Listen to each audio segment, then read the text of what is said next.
So yun, dito tayo ngayon sa overhauling ulit mga katropa. Day 2 ng ating holiday. So magpipittings tayo ng main bearing. Hindi ko kasi napittings kahapon. Yan. So yung ginamit nating plastic cage ay kulay red. Wala tayong kulay green mga katropa. So tayo na lang mag-a-adjust sa clearance niyan. Yan. So siyempre bago tayo mag-fittings, sigurado natin malinis. Huwag muna natin lagyan ng langis. Yan. Yung ating mga journal mga katropa. So ito yung ating ginamit, yung red plastic gauge. So babase na lang tayo rito sa mga sa plastic gauge ng pang kasi ito pagka kasi mga red na plastic gauge ginagamit sa malalaking makina mga katropa. Mga diesel engine na malalaki. So diesel din naman to, kaya lang light vehicle lang naman.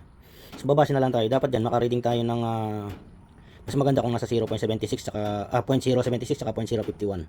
Kasi habang lumiliit yung lumalaki yung oil clearance niya mga katropa. Pag lumalapad naman lumiliit yung oil clearance. Yan. So ganyan sinabi ko, magkaiba ng thickness yung red saka yung green na plastic gauge. Mas manipis yung kung di ako nagkakamali, mas manipis yung kulay green mga tropa. Kaya dito babasahin na lang natin, tatry natin kung tama ba yung oil clearance natin sa ating main bearing. Yan. So lalagyan natin, tapos ito torque, tapos babasahin natin. Na-torque na natin. So siyempre pagka torque nyo, huwag nyo iikutin yan kasi nandyan sa loob yung ating plastic gauge. Yan, lalo sa mga beginners kung hindi pa nakaka-experience. Yan, sinishare ko para alam nyo. Meron tayong plastic gauge sa main journal. So ngayon, tinotorque ko siya ng last 90 degree. Nag-start ako dito sa taas papunta rito. So marami pa rin hindi nakakalam sa mga beginners kung paano gawin yung 90 degree. Madali lang naman kung meron kayong mas maganda kung meron dial gauge. Pero kung wala kayong dial gauge, ganito lang namin ginagawa kong technique mga katropa. Yan. So ito na-torque ko na. Yan. 2, 4, 3, 2. Ngayon sa 1. Yung isa na-torque ko na. Yan. Ngayon, bibigyan ko kayo ng idea kung paano 90 degree. So si 90 degree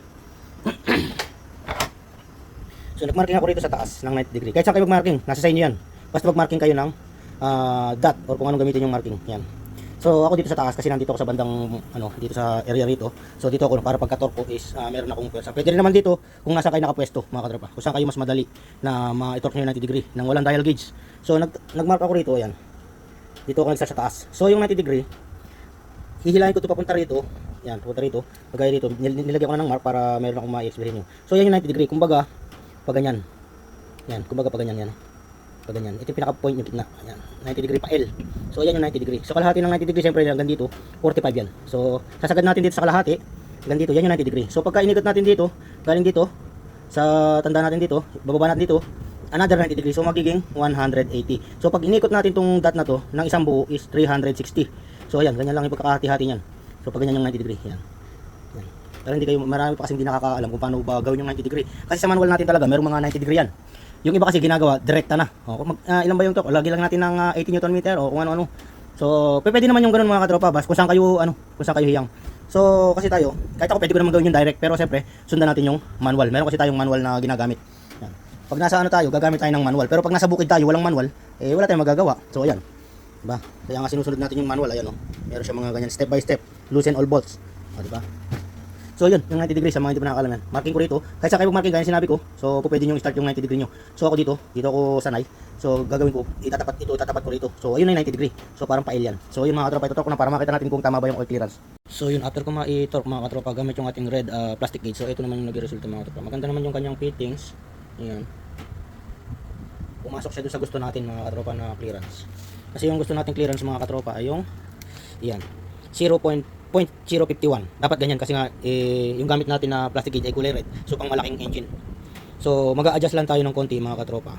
So pumasok naman din siya sa 0.051 hanggang 0.076. So lahat naman is maganda naman yung yan, masilaw to ba? 0.076. Pasok naman sa mga 0.076 ayan. Yan maganda ng clearance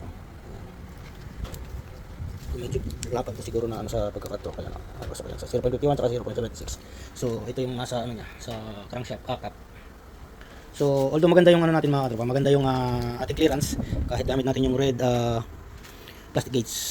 So pagka lumagpas kasi rito sa mga ito, yung 0.102, 0.127, 0.152, medyo nag-aalanganin na tayo dyan kasi nga mas makapal yung red plastic gauge. So ibig sabihin pag umabot tayo dyan, pagka naging ganyan yung reading nya is mas malaki na yung clearance mga katropa ng ating hindi siya match dito sa ating engine. So siguro kung mga truck yung malalaking match na match yan. Kasi kahit alin naman dyan mga katropa yung dyan sa red or sa white, pwede yan basta hindi lalagpas dyan sa pinaka maximum yan. Yes, standard na yan.